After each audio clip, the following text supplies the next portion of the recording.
Before we begin, we want to acknowledge that some stories and discussions in this episode of Radiant Resilience may touch on sensitive and potentially triggering topics.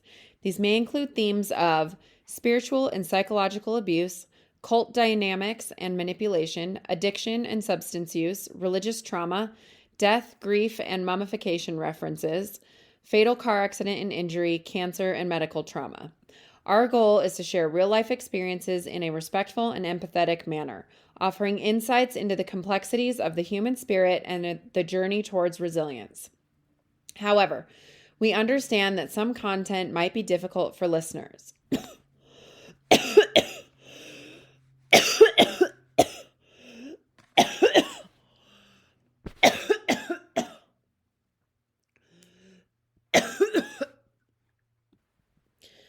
We encourage you to prioritize your well-being and discretion when deciding to listen.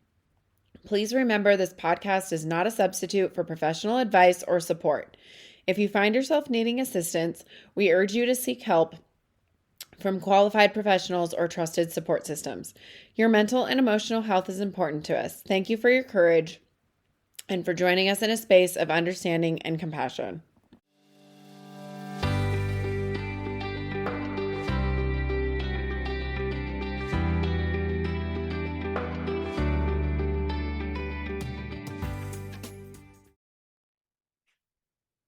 Welcome back, everyone, to Radiant Resilience. I'm so excited for this conversation today. We have had some scheduling issues and have had to reschedule this interview so many times, but we finally got it together and we're doing it, and I'm so excited. Please welcome Andrew-Ryan Profaci. He is the author of The War on Love, a gripping memoir about surviving and exposing the cult where his ex became Mother God. Once hailed as Father God, Andrew now shares his journey of awakening, escape, and rebuilding after spiritual manipulation, cancer, and betrayal. With media credits including HBO, Vice, and Dateline, NBC, he brings raw truth, insight, and emotional clarity to every conversation. Thank you so much, Andrew, for being here. I'm so excited for this conversation. That is quite the bio. Thank you. I'm grateful to be here. Thank you for that. Yeah, it's been an interesting ride so far, and I'm only 41. If the rest of it is uneventful, that will be great. If not, so be it. We'll just go with it. At least hopefully less eventful, right? Less eventful, yes, would be wonderful. Be Oh, welcome. I'm like, it seems like you have quite the story. So I'm going to let you kind of start wherever you feel is a good starting point, because you mentioned that going back, there's a lot of moving pieces that kind of led you into everything that happened. So go ahead and Sure. start wherever you'd like to start. Yeah, I appreciate that. Thank you. I'd probably take it back all the way to even like before I was born. So I come from my family context. If you've ever seen the movie The Godfather about the New York Mafia, the main character, Vito Corleone, is actually fashioned after my great uncle, Joe Really? Profaci. Yes. Um, Oh, if you look up my last name, Profaci family, Google will let you know. Like one of the first five families, so like really strong mafia ties back in the 40s through 60s, 70s, 80s, and they're not really around today, wink kind of. But nevertheless, that was my family context, which really had an effect because my family, out of all of the mafia families, was the closest to the Catholic Church okay. and had strong Catholic ties. And my father, he was born in 59, which is in the heyday of my family running New York, in the middle of a war with the Gambino crime family, interestingly enough. But nevertheless, my grandfather always suspected my father of being gay. Okay.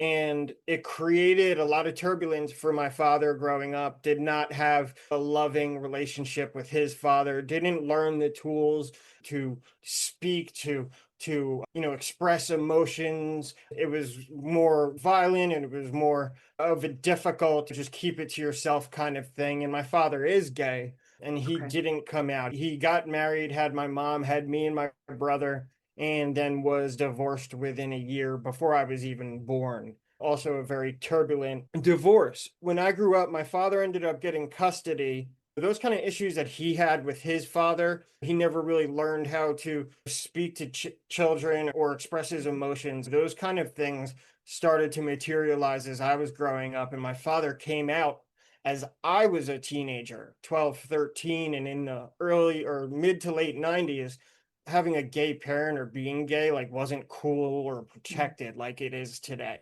It was definitely more accepted than it was in the like 50s, 60s when No doubt.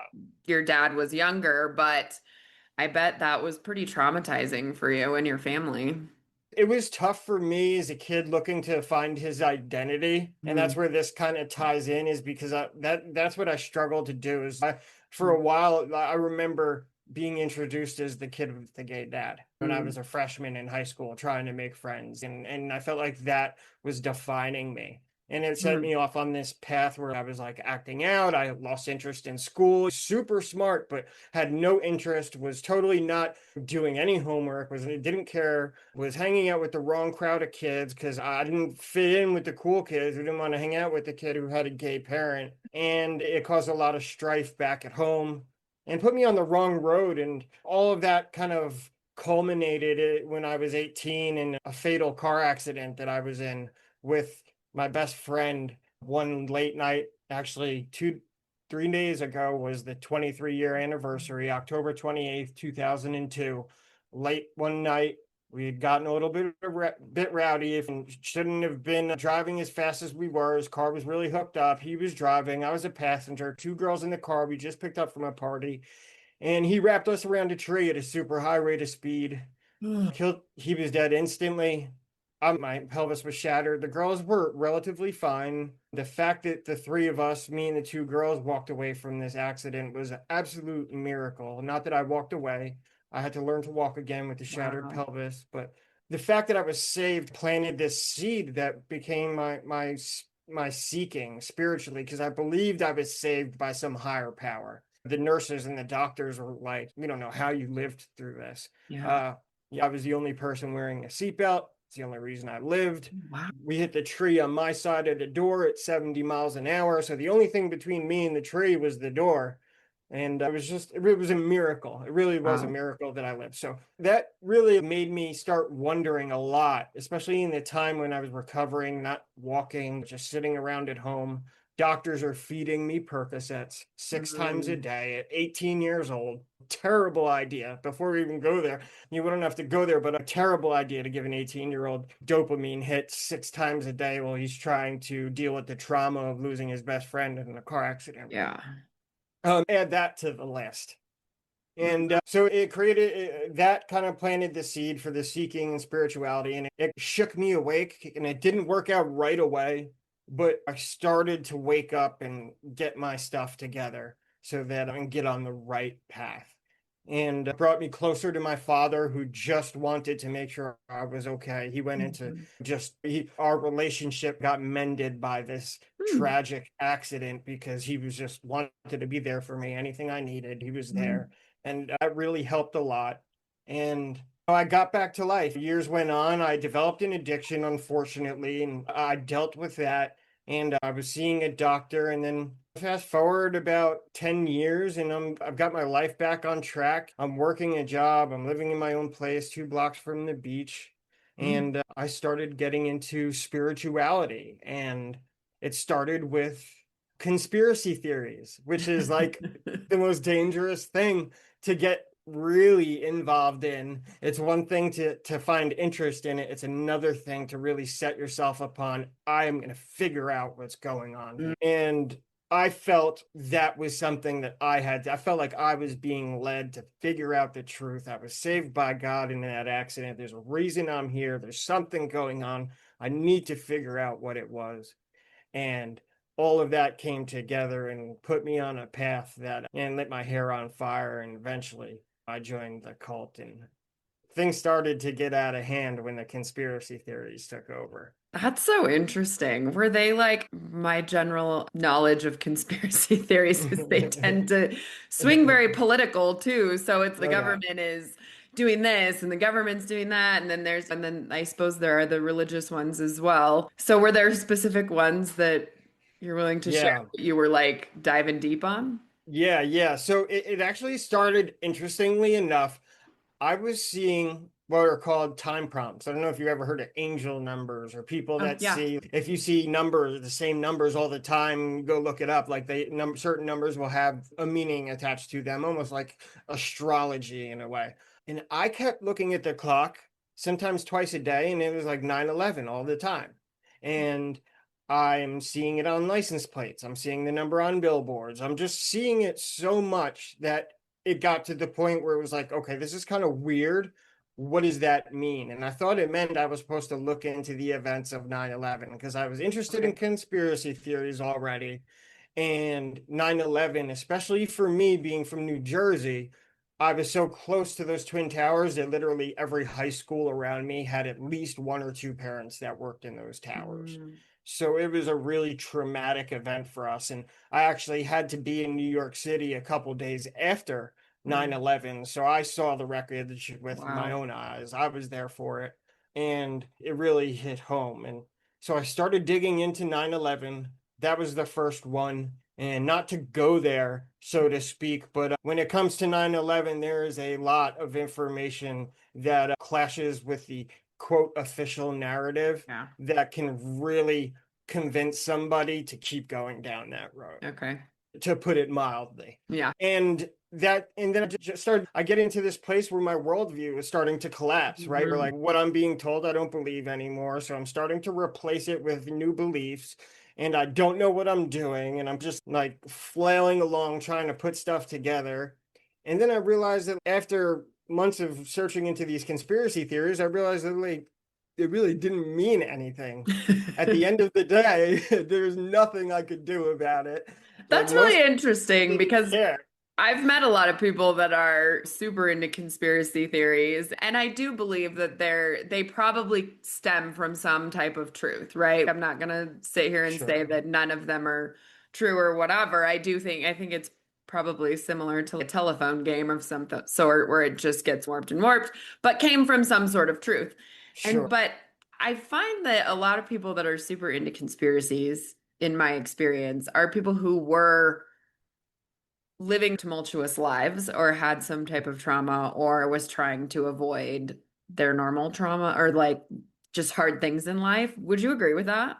Yeah, I think it's definitely a distraction that also Mm. provides you a sense of meaning and Oh, purpose because you think that it feels like you are uncovering meaningful truths, and you might be, but at the same time, there's no relevance to or action that you can really put to it. You know what there's nothing you can really do yeah. about it at the end of the day, and it just becomes like hours and hours a day of wasted time. Sure, you have knowledge and you see the world in a different light, so now what do you do with that? And I came to that realization, and yeah, I was gradually, it kind of leads, like the conspiracy theories were leading towards spirituality anyway, Okay.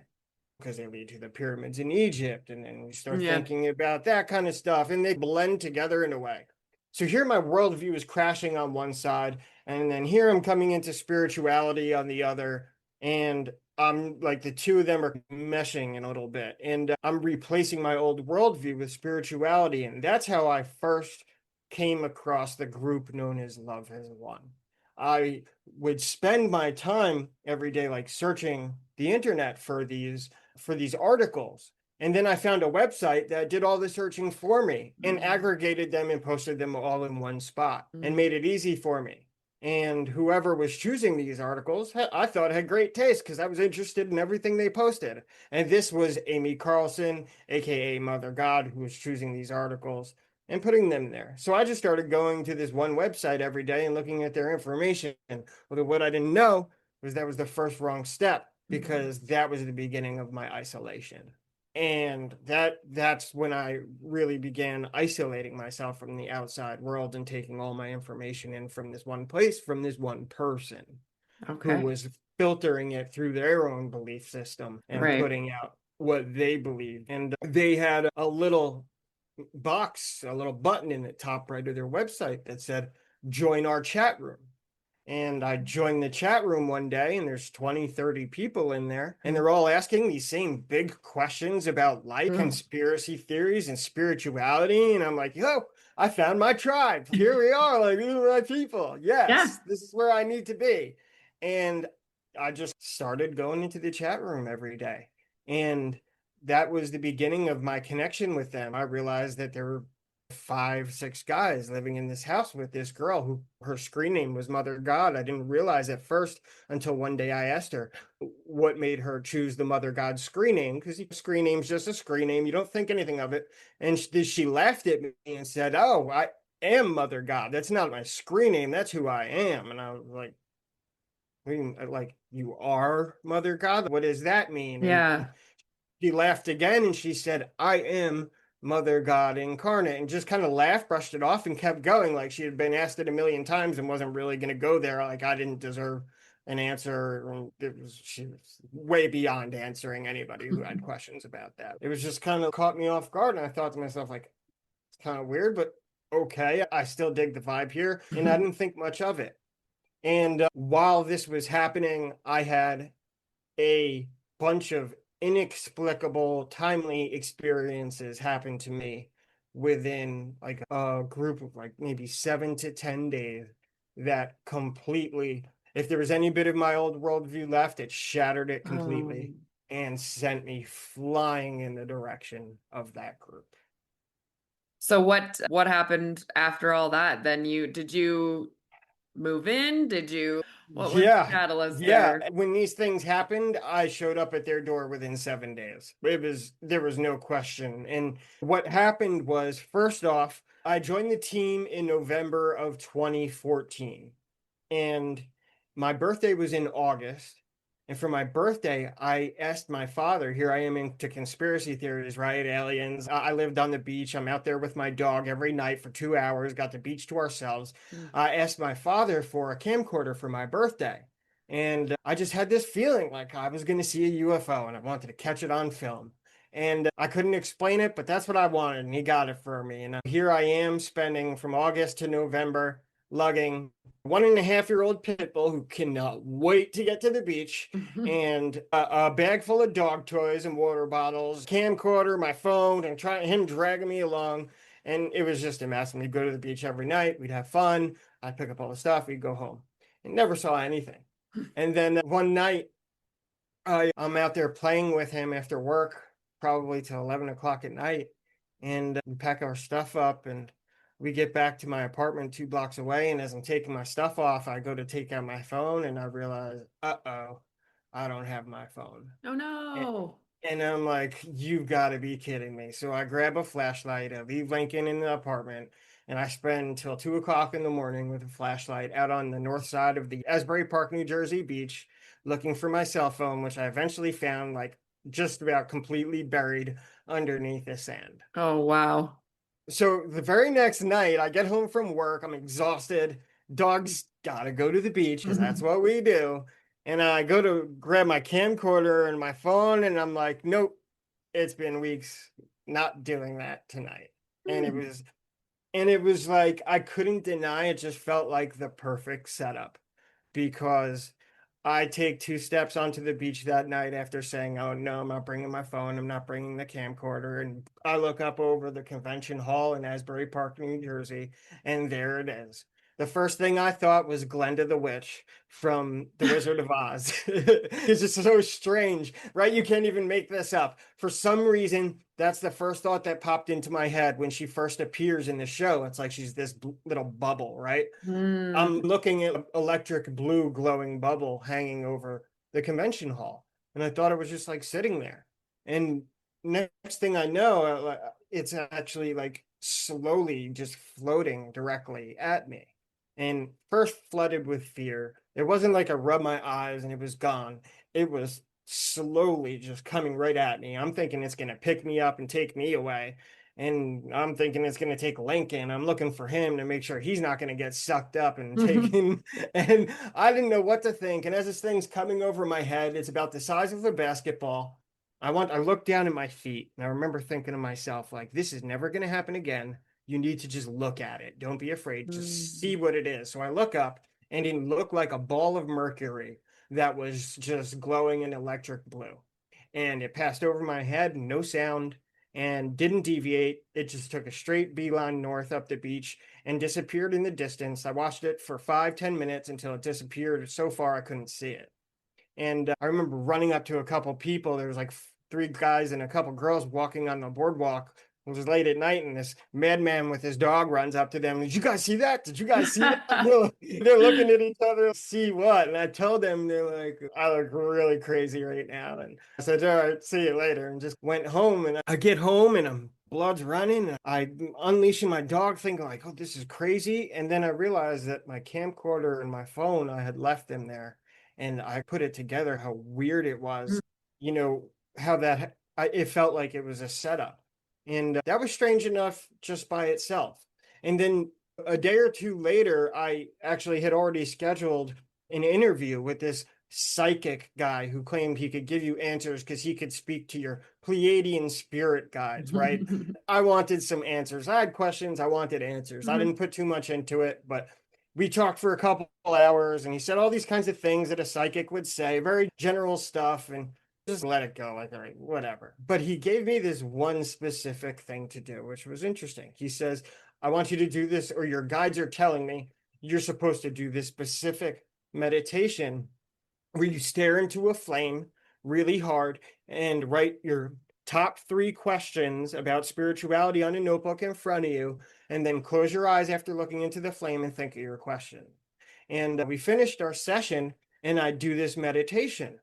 I set the flame up, and I stare at it for 5 minutes, and I write a couple questions in my notebook. And the first one was, I didn't have a lot of, I did have questions, but I didn't know what to ask. And the first one was like, why do I feel so pulled into spirituality and conspiracy theories, and what does this all mean? That was really my main question. I just wanted guidance. If I was going to get any answers, I didn't expect anything. So I'm looking at this flame for 5 minutes, like he tells me, and then I close my eyes and I think of the question. And with my eyes closed, as clear as I'm looking at you, this has never happened to me before. Suddenly, I'm seeing the image of a woman in a wheelchair sitting down with her feet up on the stirrups, no face, just neck down. She's in a hospital gown, and she's pregnant. And then, not audibly, but the words just pop into my head that say, this is the pre-birth process. Do you understand? And I had never experienced anything like that before. It totally knocked me out of my meditation right away. I'm thinking to myself, like, whoa, what the heck was that? My questions, what does this all mean? Why do I care? And this is saying this is the pre-birth process. I'm like, that's crazy. And then within a couple seconds, I hear audibly now, Andrew, can you hear me? A woman's voice. I live alone. And now I hear a woman calling my name, asking me if I can hear. And I'm looking left or right. I'm looking left. There's nobody there, of course. I'm like, like a crazy person in my house. I'm like, yes, I can hear you. What? Nothing. Silence. Nothing. And I didn't know what to make of it. I really didn't know what to make of it, but I was shocked. And like I said, if my worldview hadn't crashed before those couple things happened, it went tumbling down in that moment. And I'm in a place right now where I'm like, okay, if this is possible, what else? Yeah. And that was the setup for joining. And then if that wasn't enough, I was already feeling pulled towards that team. I had started driving in that direction, and I visited family in Tennessee, halfway between Jersey and Colorado. And all of a sudden, I start having dreams of this girl who calls herself Mother God. And we're talking like 2-3 nights in a row. And I thought to myself, this is really strange. I don't remember the dream. All I remember was seeing her face.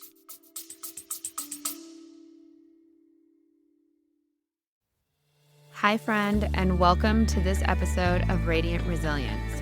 We are always looking for new guests on the podcast. I want to highlight you if you have a story of resilience that inspires others.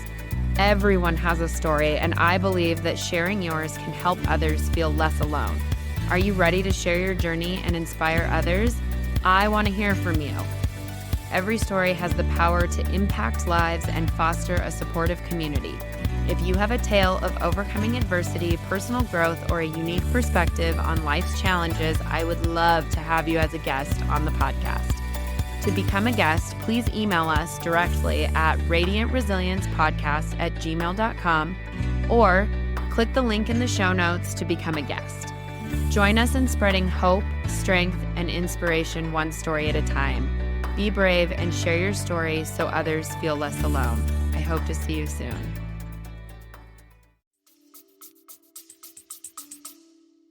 And I thought about saying something to her, but I didn't want to come off like a fanboy. Didn't know her that, right? I didn't, hey, I'm dreaming about you. Yeah. No. So I wasn't going to do that. But then it happened for another couple nights in a row. And we're talking like 5, 6 nights in a row. And that's when it gave me the courage to bring it up, because that was just, again, it was just too weird and it was too much. And I looked up to her as somebody who's more spiritually adept. And I messaged her in the chat room and I said, hey, this is what's happening. I don't have any expectations. I don't mean anything, but I'm curious. What does this mean? And Amy says, or Mother God says, oh, I've been having the same dreams about you. I didn't know it then, but I know it now. The opportunist that she is, she knows how to jump on an opportunity. She saw a shiny new toy. So she says, oh, yeah, I've been having the same dreams about you. It means you're supposed to come here right away. You have a huge role to play in helping to awaken humanity and help me as Mother God to claim my rightful place and help humanity awaken and bring us to the next level of human existence, the light overcoming the darkness. This is the beginning, and you have a big role to play. And after these experiences I had just had, and then I'm having dreams about her, I couldn't explain anything else. I felt like I was being called in that direction. So you think she wasn't actually having dreams about you? No. That was a manipulation tactic. Oh yeah, Okay. 100%. Yeah. I kind of know Amy very well, and I've seen her be like very adept at just jumping on an opportunity when she had it. She was very intelligent, very well spoken, and she knew when she would have made a good poker player. She knew when she had an opportunity, and she saw a shiny new toy, and she had a very promiscuous nature to her. No judgment. You're a grown woman. If that's your choice, that's your choice. But when it came to men, she moved on from old ones quickly and just kept a cycle going because she just found interest in new places. And I was it for her in that moment. And we'll send you the money for the flight. No, you can't even drive here. I need you to get on a plane. You need to come right now. You can go back for your car and your dog, but we need you to hop on a plane like right now. So I leave my dog, even this is like my son. I leave my dog at my mom's, saying I'm going back for him in a couple days. I tell Amy, no, I have a little bit of money because I had been let go from my job, interestingly enough, which opened up the space for me to go. That was another thing that happened that was very coincidental in that time. And I was getting unemployment, so I was free to go do what I wanted and still have some income. And I said, no, I have the cash. So I jump on a plane. I take a 5.5 hour taxi ride. I show up, I believe it was November 17th of 2014. And I show up at about 5:30 in the morning. I take 2 steps in that door and I think to myself, I just made a huge mistake. Right away, you felt like that. Instant. Oh, wow. 2 steps in the door and I knew. And it was interesting they have those tunnels that you walk in the airport that reach out to the plane when the plane shows up. Literally, as my foot was going off the tunnel and about to touch down into the plane, I had, for the second time in my life that this ever happened, like in my meditation, a thought pop into my mind that wasn't my own. It felt like something that was placed there. And it said, you're bringing the light to a very dark place. That was the last thing I wanted to hear or think about in that moment. So I just completely forgot about it and didn't think about it. I didn't think about that again for another 3-4 months till after joining the team. It didn't even hit me right away. I didn't realize. But yeah, I took 2 steps in the door. I look left, and the kitchen had dishes in the sink piled up, and dishes piled up on the counter. Food stuck to them. A house full of 7 people hadn't done any dishes in a week at least. I look in front of me. It's 5:30 in the morning. The house looked like a bomb had gone off. Clearly, nobody had cleaned in weeks. The table they worked from, there's laptops all around it, the wires, a layer of dust over everything, ashtrays full of cigarette butts overflowing with ashes, clothes and stuff strewn everywhere. And this was not like a clean, spiritual, balanced place at all. This was like totally not in balance, completely dirty. The feeling was intense and heavy.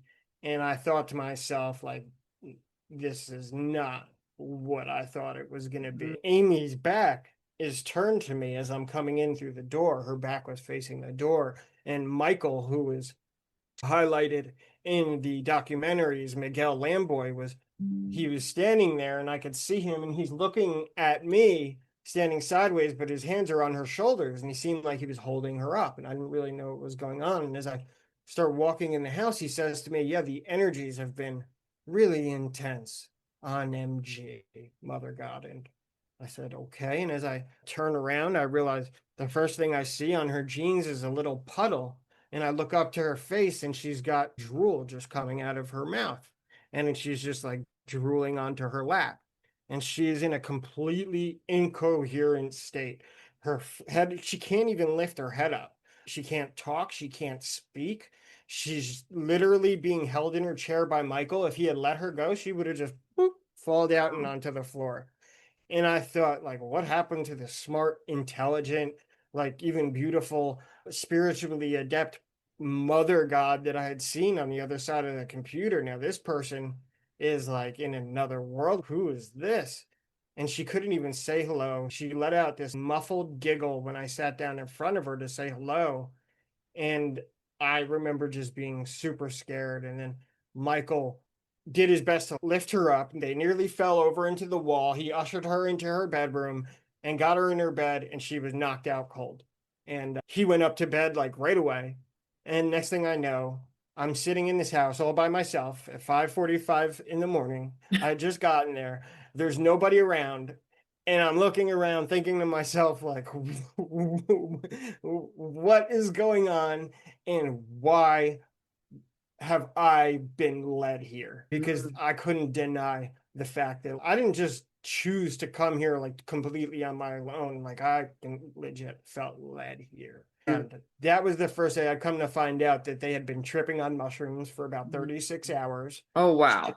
She had made a big deal about my arrival. Andrew's coming. I didn't know at the time, but I was supposed to be the new father god. She hadn't told me this yet. I thought I'd be a guy in the background, but they were celebrating, and she was also an alcoholic. So not only was she tripping on mushrooms, but I've seen people do that many times. I never once saw somebody drink alcohol heavily while tripping on mushrooms. And she was heavily intoxicated, drinking hard liquor on mushrooms while tripping. And she was just totally incoherent. When I'm sitting there watching the sunrise over the Rockies, the most beautiful sunrise I had ever seen. Meanwhile, Mother God is snoring as loud as can be from the other side of the wall. I'm like, which is definitely human. And I sat there by myself for an hour and a half, just taking it in, trying to find my center and figure out what the heck I was going to do when every ounce of me wanted to run. I totally forgot this was in Colorado when I was doing all of my research a couple months ago when we were going to do our interview. I totally forgot this is in Colorado because that is where I'm based. So what part of Colorado was it again? Crestone. It's an hour and a half southwest of Colorado Springs, literally middle of nowhere. Yeah. Yeah. I've hiked some mountains over there, so I know part of that. So tell me really quick, what was the Love Has Won cult? Like, explain that as a whole, and then I want to continue with your role in it. Sure. So the cult was, my understanding, love, spiritual growth, dissolving your ego so that you can become a better version of yourself, so that you're not projecting your baggage, your ego, you're into the world, but approaching with love, with compassion, with discernment, with a depth to you that just radiates a positive energy that, whether other people like it or not, is going to have a positive effect on the world. And we were coming together because we were the this was the seed that was sprouting to start this evolution, revolution, bringing humanity to this awakening that was foretold in the Bible. Rapture, things that had been written about in sacred texts for thousands of years, and felt they talked about 2012. They thought that's when this thing was going to happen, but we thought it was coming, and I thought we were going to play a big role in it. And as time went on, it changed from this message of love and light and compassion to follow Mother God. I feel like And that's how a lot of that was cults seem to start, right? Like they start pretty innocently with good ideas, with good intentions, and all that stuff. And then somebody gets power hungry and it all spirals out of control. And that's exactly what happened. I took over the websites and I improved them. That's what I do, digital marketing. And I took us and brought us to another level. They were getting 1,200 people a day to their website when I showed Wow. up. Within a few months, we were looking at 40,000 people a day. Wow. We were blowing up. She would do spiritual healing sessions to create income, because 8 people in a house is not cheap to feed and home, give these people a home. And she's doing spiritual healing sessions, and she doesn't charge money, but she asks for a donation. Some people would give $5, some people would send a care package, and then you have some people that would donate $7,777. So we were probably making $8,000 to $10,000 a month. Her schedule was booked solid for 2-3 months in advance. She would spend 6, 7, 8 hours a day on the phone, just doing session after session. Wow. I mean, she put in like real work. She wasn't just sitting back on a throne like, Mother God, do this, do that. She was like legit about it. But there was also this deep, deep problem with a Mother God persona in her. Not what you couldn't call her Amy. If you called her Amy, like everybody be like, uh-oh. You didn't call her. She wasn't Amy. She was Mother God. And I realized there was a really big disconnect there for her. Every night, I realized she's drinking heavily. She's telling stories. Sometimes she'll go from crying to angry to sad and crying to happy to laughing. She'll start to tell a story about when she was young, when she's crying, and then she'll just and stop telling the story because she doesn't want to go there. And you realize that there's definitely baggage there that she can't handle. And at the same time, she claims she has no ego and she's perfect. That's why she's able to be Mother God. I start to see these contradictions, and over time, I'm putting this all together. And it's funny, it was like the second or third day I was there that she pulled me aside and asked me, she says, Andrew, can I speak to you alone in the bedroom? And I said, yeah, sure.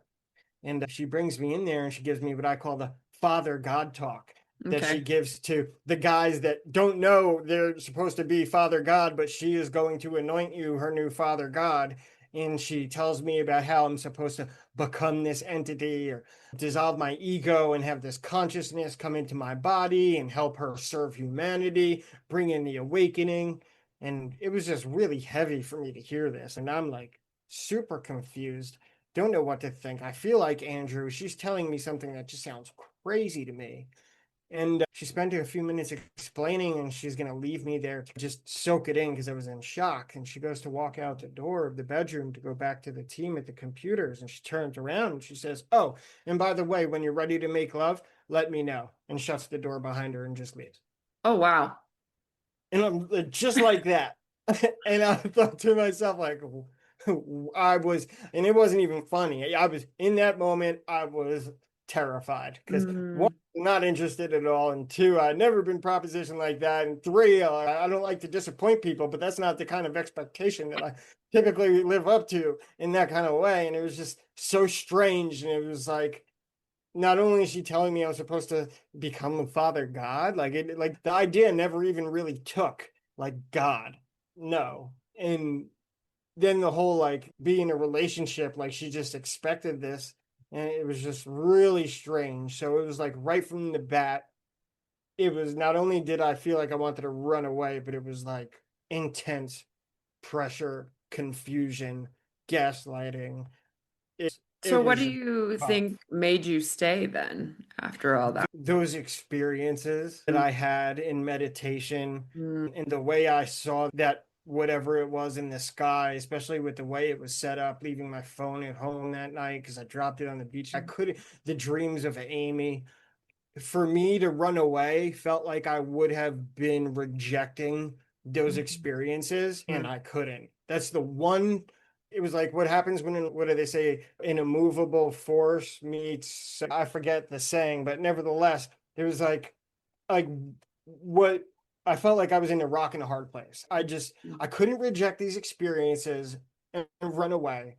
And I felt like I just had to figure it out. And it was so hard to stay. That's probably exactly what I needed to do because whatever it took for me to find my balance in this place was mm. probably the growth that I was showing up for anyway. Yeah. And that's what I committed myself to. So how Uh, long were you in it? Total about a year. I left after 9 months, but Amy then followed me across the country and left the team behind. A lot of people don't know this, and came across the country to be with me. And I thought she was going to leave the team behind.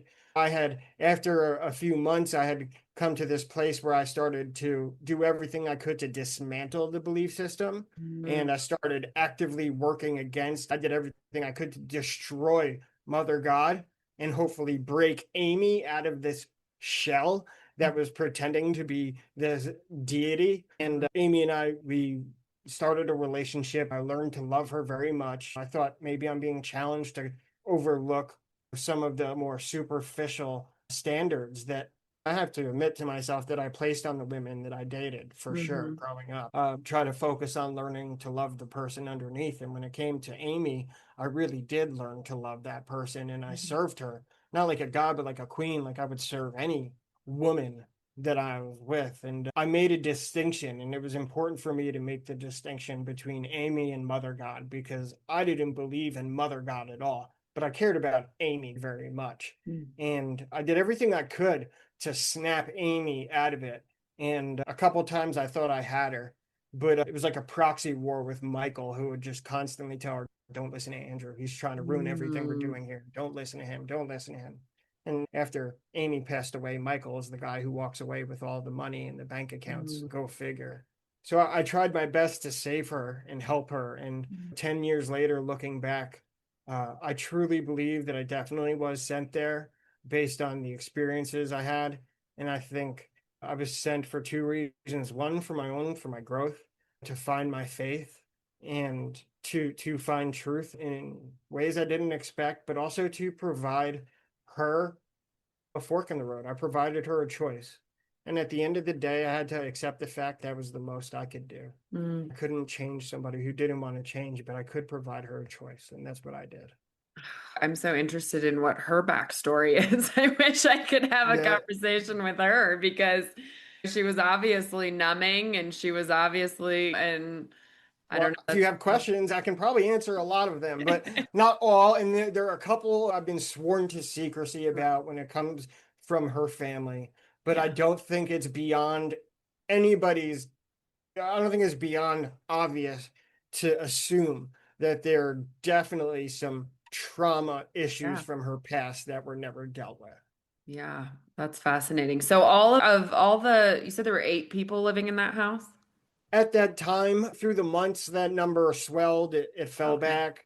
I remember we had this one guy, Bill, who joined in my book. I call him Greg because I didn't realize he wasn't any longer with us, and I didn't want to put him out there like that. But I couldn't be Father God anymore after a little while for obvious reasons.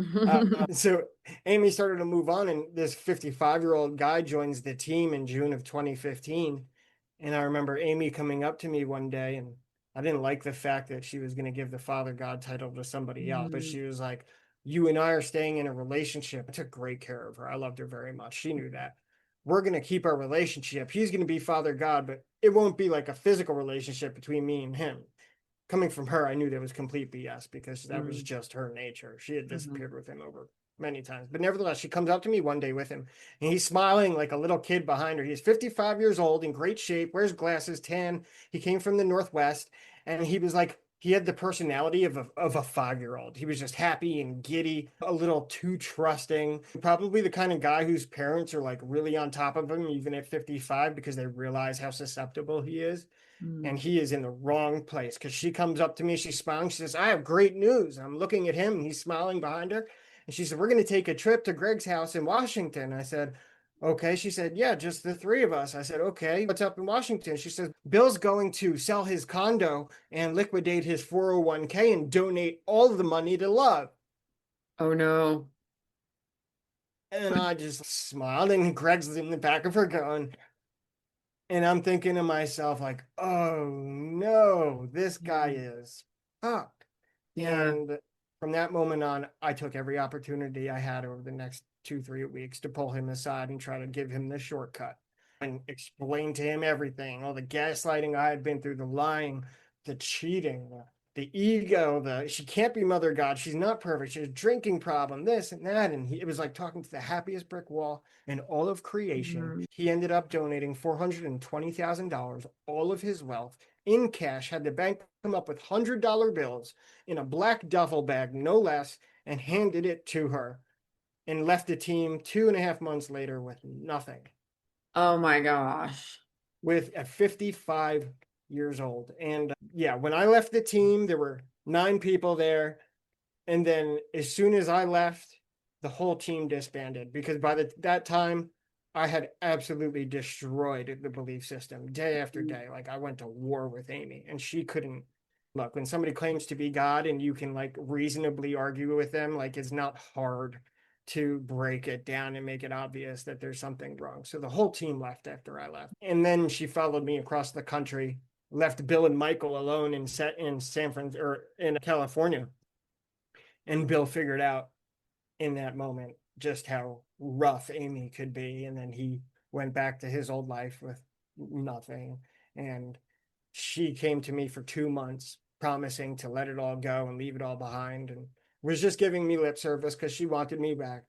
I think Amy knew somebody really loved her and cared about her, not Mother God. And now she didn't have that person anymore, and she wanted me back. And when I realized that she wasn't really going to let it go, she was just giving me lip service to get me back, I ended things again. And that culminated in November of 2015, and that made it 1 year. And she went and rebuilt the team. Years after that, things got really bad. I didn't look back until I got a call in 2021 while I'm at work one day, and I answer the phone. I say, hello. I say, is this Andrew from Love Has Won? And I said, I just kind of wanted to say no. And Yeah, you're like, wait, what do you want? Is this like a legal matter? What's going on? I'm like, yes. And she says, this is so-and-so from Fox Denver. I wanted to know if we could have your opinion. And I said, opinion on what? She says, on the recent developments with Love Has Won. And I said, I don't look back, so I don't know what you're talking about. She says, oh, I'm sorry to tell you this, but the house was raided and they found Amy's corpse in the bedroom, was mummified, and she had been set up like a shrine wrapped in Christmas lights in the bedroom. And there were 7 people in the house and a couple children living in the house, and they were worshiping her mummified corpse like a shrine wrapped in Christmas lights and waiting for aliens to come and pick up the body in a spaceship. And we just wanted to know if you had any comment. You're like, I have lots of comments, but not that I probably want to share with you. So that was the moment for me to either run and hide or accept my past and speak truth. And I knew nobody else was going to. I knew everybody was going to run like cockroaches when you turn on a light, right? I was very comfortable with myself, especially after what I'd gone through with my father and learning to be comfortable in my own skin. And I made the decision in that moment to speak the truth and at least make sure that people got the right story, the true story, for better or for worse. And I did an interview with them, and the rest is history. Since then, it's been every big news station you can think of. Name one. New York Times, People, Vice. I did Dateline, NBC, HBO, Netflix called me, everybody. And it's been a whirlwind since. Small So buildings. who mummified her? Do you know? Yeah, so no, she naturally mummified on her own, just a natural body's process of mummifying. She had been dead at least a couple months. They had taken her from, I believe, California and drove her back to Colorado where they thought the alien spaceship would meet them. And she had been drinking colloidal silver a lot, and Oh, yes, I remember reading that. she had lost use of her legs and couldn't walk anymore. She was clearly very sick and didn't get any help from doctors, no medical care. And then I saw a YouTube video where two girls, Hope and Aurora, talked about the day when she asked for medical attention and they had to tell her no, because if they bring her to a hospital, the cabal is just going to assassinate you like you taught us. So, of course, we can't bring you to a hospital. You always told Oh, us that if you ever went to a doctor or a hospital or police ever ran your name, that the cabal would find you and kill you because you're Mother God. So, no, we can't bring you to a hospital. oh And my then gosh. she had another moment where she was like, maybe I'm crazy. Maybe I made this all up. Like it was finally starting to break through. And they were like, oh, no, you're Mother God. Of course you are. Stop that. You are Mother God. And Wow. this was months before she ended up passing away. And she ended up dying with liver issues, obviously from the drinking, and toxicity from the colloidal silver. What was the deal with the colloidal silver? What was that supposed to She thought be it would doing? heal all things, any things, but it's a heavy metal. Yeah. It's something that she was drinking even when I was there in 2014. It had turned her skin blue. Literally, like if you see the pictures, it took me months before I even had the guts to look. Her skin was like a grayish blue when she was found. And And was she trying to tell everybody else to do that too?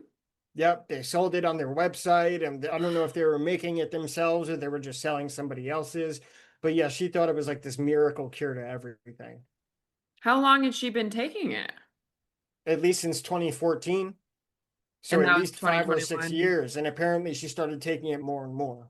So she was just poisoning herself. Yeah. Was already with the alcohol, but It just poisoning herself from head to toe. And that was the Mother God delusion. And that was the difference between Amy and Mother God. Even if I may, the cover of my book, if you see, I did the portrait between Amy and Mother God because that's the split that I really saw.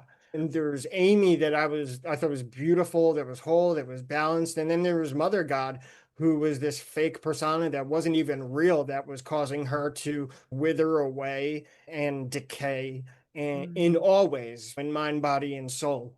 And that was the end result of what that Mother God persona did to her. And the people asked me from all the news stations, is this surprising to you? And I said, it's shocking, but not surprising because you could see the downward spiral of what the potential was. I think this only ends in one way, unfortunately. How old was she when she passed? I believe she was in her late 40s. She was Oh, 40, so probably 46 or 47, I believe. so young to die. Like, that's terrible.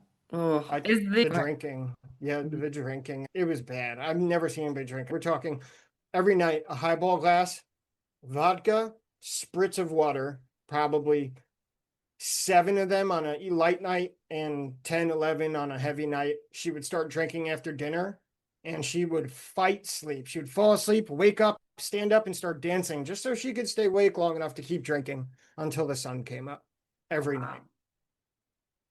Ugh, is Love as One still around? Is somebody else trying to keep it going? Yeah, yeah. Shockingly, those two girls, Hope and Aurora, who I send lots of love, but to them I am excuse me, to them, I'm obviously the Antichrist. So I wish them lots of love and hope for Hope and Aurora to snap out of it, but they have tried to keep it going. Amy was a big note taker. She thought she was writing the next Bible.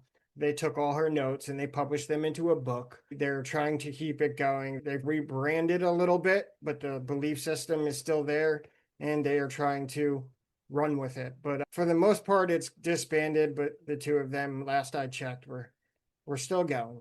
So when you got out, what was your process of healing from all of that? Let it go. That's what I thought. Just let it go. Yeah, you just let it go. That's spirituality. That's what Amy taught. Just let it go. And I didn't realize that was a hard lesson for me to learn. Letting it go is not how you process anything. Letting it go is how you ignore an issue and try to pretend it's not there. And I was diagnosed with cancer in December of 2022. Unfortunately, late and aggressive stage 4 cancer, which was shocking for me. And I went through a really difficult process. I stand before you cured, like miraculously 23 months and counting, cancer free now after a Amazing. stage 4 diagnosis. I had the Wow. only curable stage 4 cancer that exists, but I went through hell, absolute Mm. hell. Tons of surgeries to remove masses, it was everywhere. But I started writing my book while I was in the hospital because if I was going to lose my battle, this one story at least needed to be told because it was just so crazy and it was such an interesting part of my life that it needed to be told. So I started writing my book. And when it was writing my book is when I realized I hadn't processed any of this. I hate when that slaps you in the face. I'm trying to relive these experiences and I am flooded with the same emotions I felt when I went through it years ago. And I realize I'm still in the same place. And that's when I started to process it. And that's when my belief started to change. Before writing my book, I didn't think it was a cult when I joined. Now it was clearly a cult when I joined. I You think that's know, important to recognize too for people who do end up in cults. Like it, because like I said earlier, like it's presented in a good way. It's not presented in this horrible, awful control environment that it is. And I think it is one of those things that you really don't realize it until you're out and you look back on it. And because these people are very good at convincing you that you're in the right place, the right time, that everything you believe is true and everyone else is wrong and all the things. The control is amazing. and she was well practiced at it. She was intelligent, she was well spoken, and she could weave logic in webs that were just so confusing and hard to follow that your brain would just give up. Mm. And that's how she was able to explain how she was Mother God because your brain would just give up. But I was able to follow the paths of logic and then work backwards and just unravel it every day, fighting with her and trying to unravel the logic until I got to the point where she was just, oh, you're in your ego, pff, go away.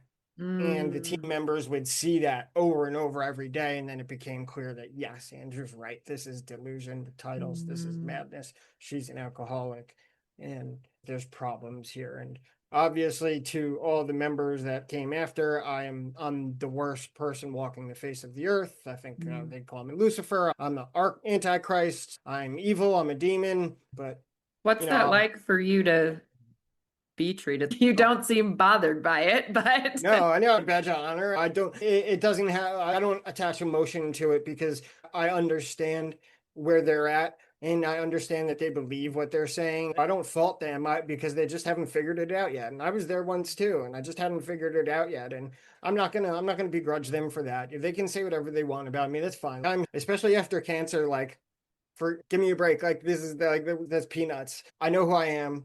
I don't need anybody else to authenticate me for myself. I'm good. So you can say anything you like. It's all good. All I have for these people is love, understanding, and compassion, and high intentions for them to yeah. recognize where they're at and hopefully grow out of it one day. Yeah. So when you got out, you basically just tried to shove it all down and not think about it, not talk about it, not do Yeah, anything. And then, yeah, it wasn't even like shoving it down. It was just like new path, going a new yeah, direction. that was then, Wipe it this out of is your now. I wipe it out of your mind. Yeah, just got busy doing jujitsu and dating and yep, didn't even think about it, didn't talk about it. And it wasn't until I started, like I said, writing my book that all of a sudden it was like right back in my face. And it was like, whoa, this is heavy. Okay. Yeah, this is processing. And by the time I finished my book, that's when I had processed a lot of it. Maybe there's I've still some left to go, but that I've was heard it. that a lot from people who have written books about their experiences. It seems to be a very therapeutic way to process things, which I Well, guess is probably similar to like journaling or something as well. that's probably why they say to do it, because you're now, when you're writing a book, you're in a calm, dispassionate place where you're looking at these events objectively, right? Mm, Without emotions. And then when the emotions come up, you can feel the difference between where you were a second ago when you were objective, and now all of a sudden you're flooded with emotions. And that now you have the reference point to see the difference. yeah. Because when you're there and you're stuck in a bubble and you're floating along in this bubble, you don't have those reference points to show you how far off track you've gotten. Mm. So, yeah, that's probably why they say journaling is so important. And I second that, because it wasn't until I sat down in a dispassionate place and started looking at all these events that I finally began to realize what was left for me to process. And you said you're still working on it. You'll never hear me say, "Oh yeah, I've overcome something," or "I've gotten there," because Yeah. one, it's a process, and two, I would never. I think the second you say that, you're putting yourself in the same prison Mother God put herself in. Yeah. Yeah. Yeah. I think we're absolutely all just a constant work in progress for sure. This life is hard. This world we live in is hard. It's And not easy, no. And unfortunately, that Mother God was like it was a protective defense mechanism for her that mm, became her prison that ended up killing her. mm, And it's a shame, because Amy was a beautiful person, and Mother God wasn't even real. that's so sad. Oh. At the end of the day, it is a really sad story, because she had so much potential to help this world and do Mm, such great things.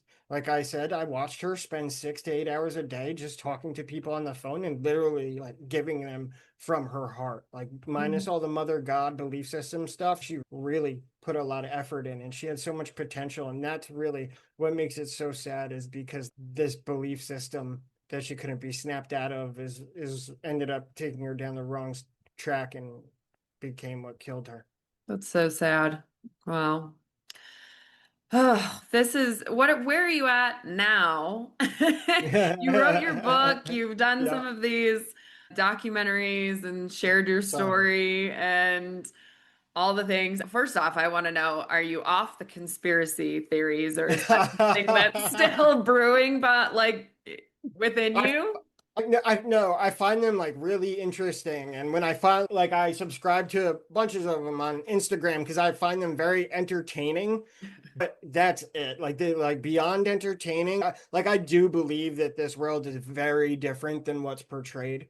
I Mm, definitely believe that. I yeah, think we're lied to on a mass scale about sure. about reality and the nature of it. I Yeah. believe our food supply is purposely poisoned. I do believe that, and have those kinds of beliefs that people would say are conspiratorial, but I've got experiences to back them up too, the cancer and stuff like Mm, that. So some conspiracy theories I'm not really into. They have no effect on my life, but I find them like as interesting to look at as a dance video that you see on Instagram. yeah. That's probably where I rate it. And I try not to give too much of my dopamine away to that stuff Yeah. anyway. Yeah. Yeah. And so what are you doing now as far as life? Yeah, digital marketing is what I do. I did publish my book, The War on Love, the Yeah. 4th of July, actually, Independence Oh. Day, go figure. That was totally not meant to happen that way. It just happened. But I published the book and I've done lots of interviews. The highest path for me at this point, I really feel honored that my experiences are valuable enough to share with people, and that people are finding value and that it helps them. For me, I don't think there's anything more honorable that I could do with my life, especially after cancer, and making it worth it. I don't want to just live or serve. I want to Mm, make it worth it, especially for the people who I met in the hospital who were surrounded by, probably 7 of 10 of them aren't with us anymore. mm, And I just want to make it worth it. And I have to pay bills. I do the digital marketing. yeah. I love to play poker. It's just something I love to do on the side here and there. I love to spend time with my family. I have nieces and nephews. That's really important for me. And I just try to stay busy, stay healthy, and keep focused on things that really matter, that are important. I love that. Really, it was quite tumultuous for a while, but it sounds like it all I hate the whole everything has a purpose and everything has a time and a place, but I think it's a lot easier to see when you're on the other side of it and you look back on it than when you're in the middle of it. But it looks like your path brought you to where you are now, and you seem to be doing really amazing. So I love that. Thank you. Thank you. I try to express gratitude every day. When it comes to like spirituality and religion, I'm a little bit of a mix of all that. I believe in God, I believe in Jesus, but at the same time, I don't subscribe or prescribe to any specific religion, although I guess I consider myself Christian because I believe Jesus Christ is the Son of God. But other than that, like I pray a lot. I try to be grateful. And I try to be a good person. At the end of the day, I want to be the best version of myself I can be and have the best effect on the world that I can. And you never know when your number is going to get called. And I found that out the hard way. Until that time, I just try to make the most of every day. What else can I do? Yeah, that's amazing. Thank you so much for sharing all of this with the world, not just here, but You're welcome. No, my pleasure. Gosh, this story, there's so much to get into. It's so crazy. There's so much of it, but yeah, that's the gist of it. It's been a wild ride. And like I said, if I could get through the next 40 years a little bit less eventful, I would be most grateful. Yeah. So what I always ask at the end of this, what parting words do you have for my listeners? You've had a lot of great little nuggets already, but do you have any final thoughts, words, anything you want to throw out there? I think the most relevant to our discussion, the most dangerous prison is the one built out of our desire to belong, which is a rejection of our own authenticity and a rejection of who we are as a person. So no matter who you are and what you think, figure out what it takes to love yourself and give yourself the space to be human, to make mistakes, to be authentic, because at the end of the day, that is the root center of all good things, and a happiness and a joy in life and a compassion for others begins with your own authenticity and loving yourself. And if there's anything I could impart to anybody else, it would be the value in that. That's really good. Thank you. Yeah, you're welcome. It's important to me. It's relevant to the story, and it's one of the biggest lessons I've learned is authenticity, and it's okay to be vulnerable. There's strength in vulnerability, which is a scary thing. It really is. It definitely can be. And then, like I said, when I got the call for that one day, I had a choice to either be vulnerable or to hide. And I chose vulnerability, and it's become one of my greatest strengths. So I would suggest others to take that leap and choose vulnerability. You'll find your authenticity, and I think you'll find joy through that.